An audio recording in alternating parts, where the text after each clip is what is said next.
So I think this is a really good question, and I think it's true. Often narcissists do have addictions. Most of them struggle with different types of addictions, whether that's gambling, whether that's drinking, whether that's drugs, whether that's pornography, like whatever it might be. I think a lot of narcissists struggle with addictions because they have a very obsessive mentality, very obsessive behavior. So this is part of the reason why I stay clear of a couple different things.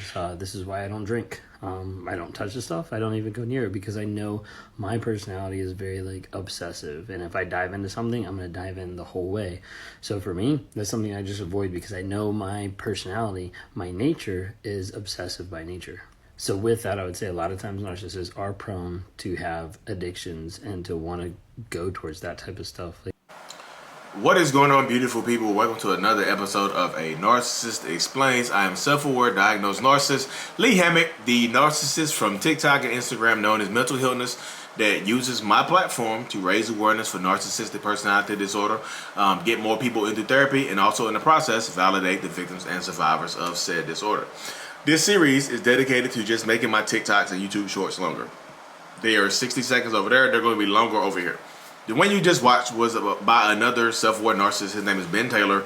I'll tag him in the description of the video about narcissists and addictions. Because I think narcissists and addictions a lot of times run hand in hand.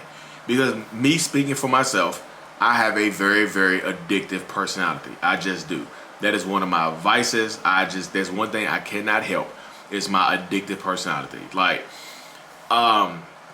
That's one of the reasons why I don't, because I know, being in therapy, I know that I get addicted to things very, very easily, including people, so I'm just that's why I don't take any kind of addictive substances, that white powdery stuff and things like that, because I see people get addicted to stuff. I'm just I know what that would be me, because I know I will continuously try to chase that high, continuously try to understand why it makes me feel this way I feel and why I can't feel this way normally by myself without this. So I know that's exactly how I will be feeling. So I have to stay away from stuff like that. I have to regulate myself, because if I don't regulate myself, that will definitely 100% happen. I don't have time for that. So yeah, I have to protect myself from stuff like that because I know myself. And I don't know, people are going Lee, what are your current addictions? And my current addiction right now is people. I'm addicted, literally addicted to people. Not just narcissists, not just empaths, all people and what makes people tick. I know people are Lee, that's kind of dangerous. They're just this, you sound like a robot. Well, it's time for the narcissistic robot. Shout out Emily Kent. She said she like my robot.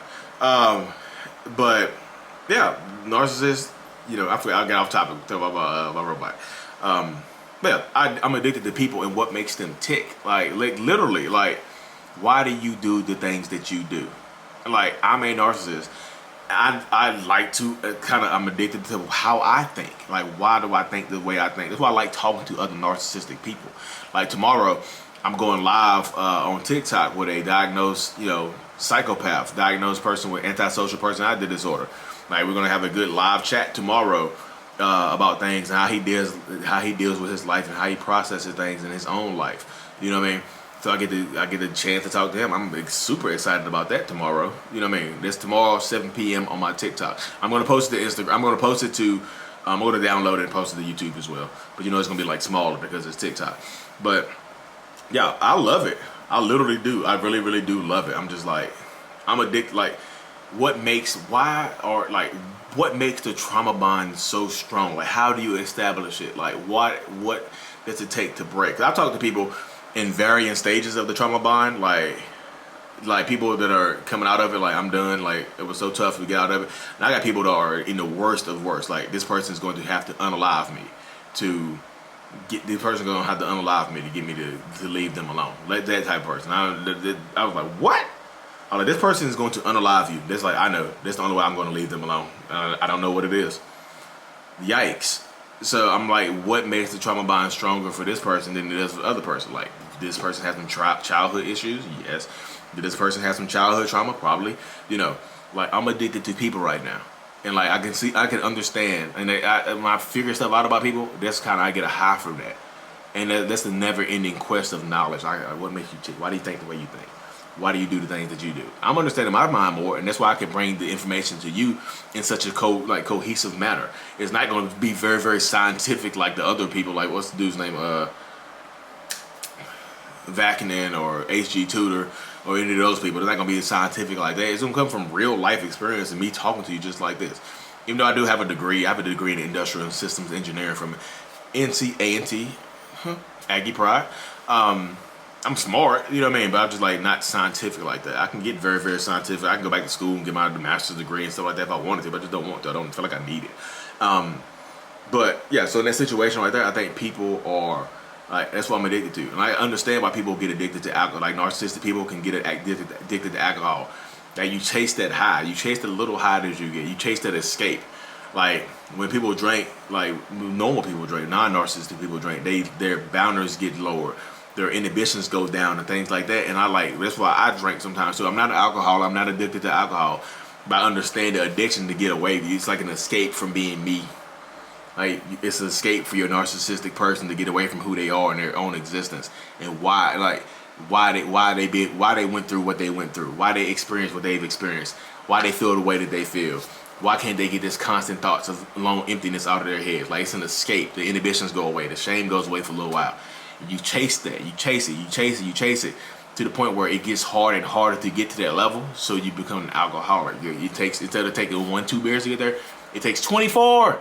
I've heard people say my narcissist ex drink 24 beers a day. I'm like, 24 beers?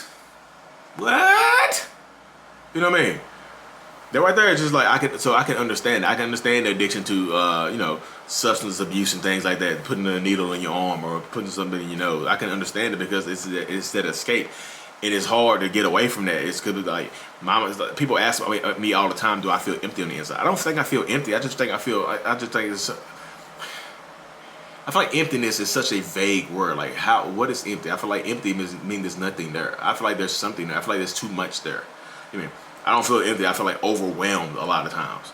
Like it's overwhelmed with things, with choices and stuff like that. But I don't think I have the ability to make that choice. And I feel like the choices escape me. Like I'm scared to make choices because like what if I make the wrong choice?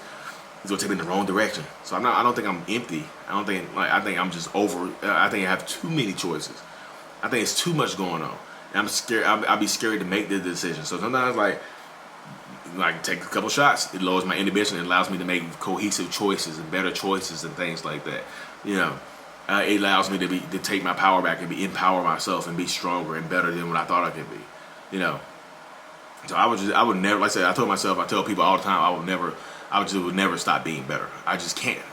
I just have to keep chasing this goal and keep chasing the high. So that's why it's an escape. Like the addiction is an escape. Like the addictive substances your narcissistic person takes is an escape, and they can't kick it. It's hard to kick it. You can't do it on your own. Like the narcissism in and of itself is an addiction. You can't kick it. This is not something you can kick. I will always be a narcissist. Like when people are in recovery for addiction, I hear people say this all the time. They're like, I'll always be an addict. I'm just in recovery. That because the addiction never goes away, you just deal with it. Like I feel like that's kind of how I deal with narcissism. I feel like I'm not saying that it's true. I'm just saying that's what I've heard people say, addicts and things like that. I've heard them say that, and I was just like, okay, that sounds kind of like me. I'm like, I will always be a narcissist. This is my addiction. You know what I mean? So this is how I gotta feel. This is how I gotta feel. This is how I gotta be. Man. Anyway, y'all, thank y'all for tuning into another episode. I really, truly appreciate y'all. I got 5 minutes before this next one-on-one starts. I want to get this video out.